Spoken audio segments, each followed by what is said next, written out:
Guys, welcome to Cruising Shotzi. I'm John, and today we're going to talk about living on a boat in 2024, the Marina life. Well, here's the deal. So a lot of people are figuring out rapidly that the home market is a train wreck, and they are looking for alternative housing ideas like RVs. They're looking at boats. They're looking at all sorts of different things that are going to be a little bit alternative as opposed to living in a house, because obviously interest rates are ridiculous. Buying a home at this point is, well, for most people, ridiculous.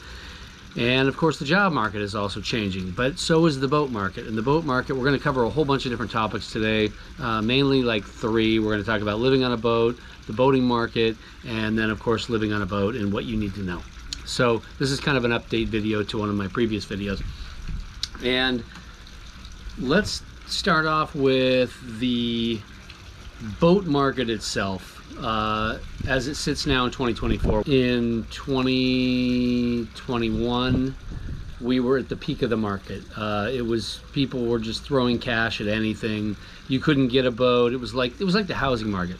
It was literally like, just to get it off the market, you would just put in an offer and then wait till you got it to the survey, and then you would basically decide whether you wanted the boat at that point. But most of the stuff that was 3 years ago was a lot of bottom junky boats, inventory.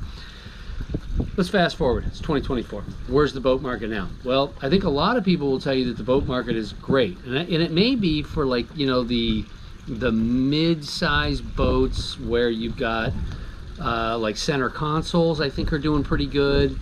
And but when you look at like larger boats that are maybe over 35 feet, I think the market has drastically changed.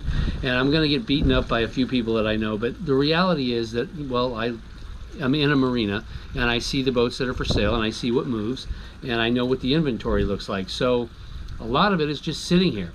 We just had a boat that just left that is a beautiful boat, probably a, I don't know, 2014, worth probably $650,000. Went to a boat show in Fort Lauderdale or down to Sarasota, and it didn't sell. It's just still sitting here. A lot of the boats are still sitting here. Some of them have been on the market for a year. So I think the boat market is definitely slipped, without a doubt, and I pay close attention to it. There's going to be people that are going to tell you that it's fantastic, and they may be seeing that because, well, they're brokers and they've got people that are selling, and there are people that are selling. So from one end, you may be getting that. On the other end, I think that it's drastically changed. So let's just talk about where we're at. First question, before you even buy the boat, is where are you going to put the boat? Let's talk about pricing. If you're coming from the Midwest and you're going to move to Florida and you're looking at a slip, you're looking at high end at $28 a foot, plus electricity, which is going to run you to run air conditioning at its high in the summer, can go up as high as $425 a month. If you don't know how to fix a boat, I suggest you don't buy a boat, because you are going to spend 98% of your time working on the boat. And if you know nothing about a boat is not for you. If you're an RV person and you have the skills to work on an RV, this may be for you. But regardless, you're still going to be paying high rent, you're going to be paying high electricity, and then on top of that, if you don't have a boater's resume, you're going to be paying high insurance. And insurance in Florida is extremely high for everything, whether it's your car or your boat. So just plan on those 2, 3, 4 things right out of the gate. Now let's just say you buy the boat, you find a place to moor the boat.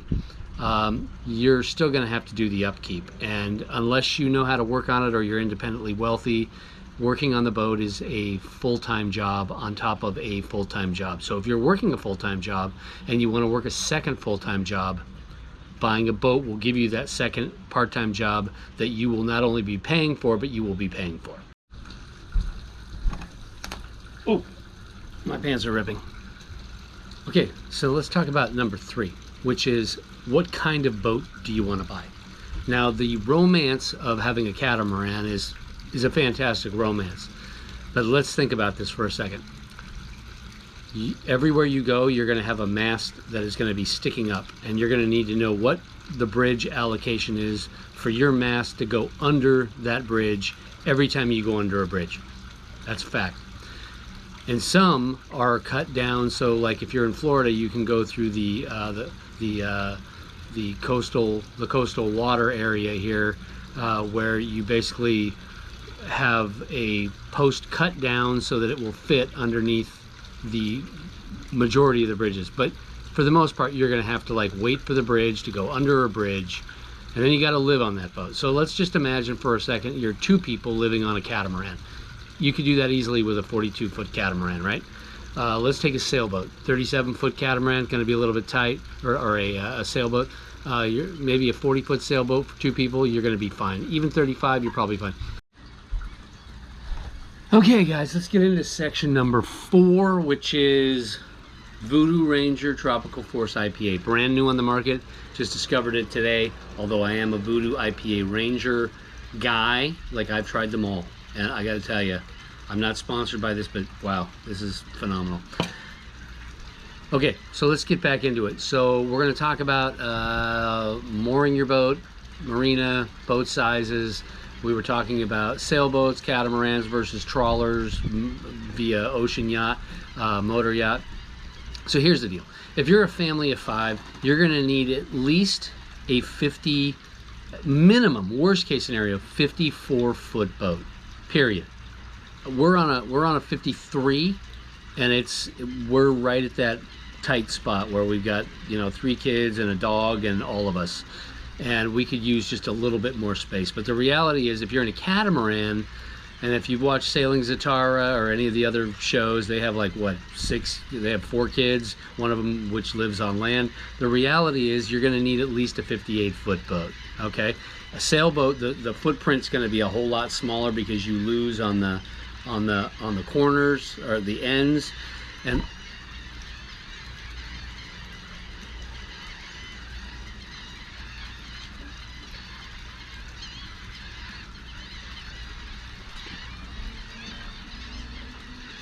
okay, so I had a whole bunch of birds that were just going crazy. So here's the deal. So size in terms of boat, family, people, you're gonna need, washer and dryer.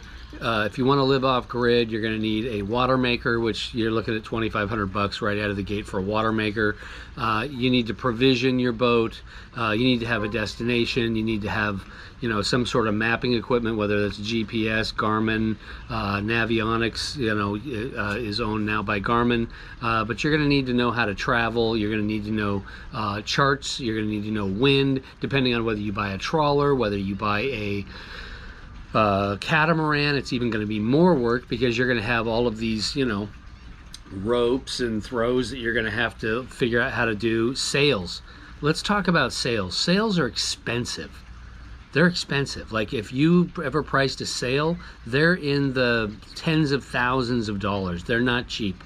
All the rigging for a catamaran, extremely expensive. So unless you've got money to throw at it, buying a catamaran is expensive. If you buy an older boat, then you're looking at an older boat that probably needs to be retrofitted and have all of that stuff updated, which again, just bring money. In fact, all of them are just going to be bring money. So at the end of the day, look at those 3 factors: which size, type that you're going to be looking at, because that's going to be predicated on where you're going to put the boat, where you're going to have a slip. If you have a catamaran and you're living in a catamaran, you're going to have to find a catamaran slip, which is extremely difficult to find because they're very few and far between. As Mike, who's wandering by, knows, you're going to have a hard time finding one. So if you are buying one, you're going to need to put yourself on a list prior to buying it so that you can get set up so that you can live aboard in a catamaran in a slip.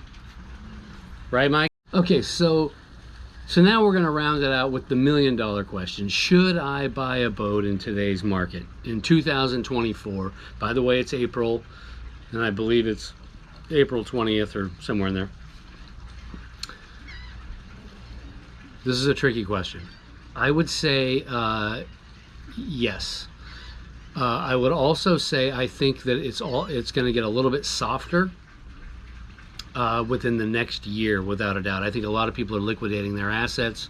I think people are realizing after they purchased in COVID that boats are very expensive. You've got to maintain it, even if you're not on it. If it's just sitting, you got to pay for the slippage, you got to pay for the atrophy, you got to pay to upkeep it because something's always going out on it. And I think people had this grandiose idea that, hey, look, it's COVID, we're going to escape. I'm going to buy a boat. Boats were at their peak. So back then, 3 years ago, like you were paying full price for these boats. Now we've seen a softening of the market. And now you've got people who are realizing that, you know, it's expensive to keep them moored. It's expensive to keep the upkeep, and they're now selling them. So I think we're seeing a backlash of, you know, what happened 3 years ago. And I think in the next year, you know, especially with interest rates, if you can buy a boat that is, you know, $350,000 and it's a used boat, you can buy a $500,000 boat that's brand new, right? I mean, think about it. It's a no-brainer. If you're spending $350,000 and you're getting a loan, you can buy a boat that's $500,000. So I think if you have boats that are under that $350,000 mark, $250,000 mark, you're still going to have to get a loan for those. But I think the you know, the purchase power of those people is going to vary differently between the people who can do the $350,000 to $500,000 and above, because those people, you know, they have the money to, you know, spend on those boats. So I think it's a good time to buy. I would personally, I would say I would wait a little bit longer if you're really, you know, tight on funds and you're really looking to maximize your dollar. I would wait a year, maybe a little bit. You know, I mean, a year goes by fast. 365 days goes fast. If you have the money and you can buy a boat now, it's still a good time to buy a boat. I think there's a lot of good boats that are going on the market, that are sitting on the market, that are and they're still moving. It's not like they're all just sitting. I mean, boats are always going to, you know, vacillate back and forth. Overall, I think it's a good time. You know, if you're on the, you know, bottom side of the finances, I would wait a little bit longer. If you're, you know, if you're fluid and you can do the purchase, now is still a great time. So that kind of wraps up this episode.